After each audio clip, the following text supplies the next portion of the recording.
Shri Swami Samarth 22 September पासून शारदीय नवरात्र सुरू झाले आहे आणि 2 ऑक्टोबरला नवरात्र संपणार आहे।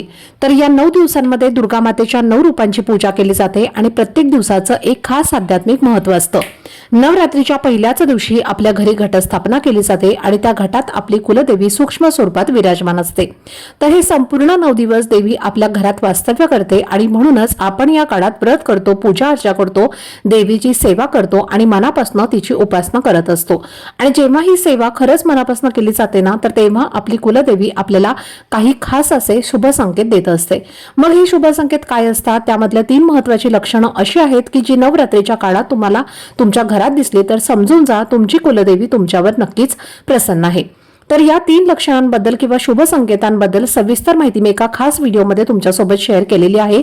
तर तो व्हिडिओ पाहण्यासाठी तुम्हाला चॅनलच्या लोगो खाली एक छोटासा त्रिकोण दिसेल, त्यावरती क्लिक करा म्हणजे योग्य ती माहिती तुमच्यापर्यंत पोहोचेल।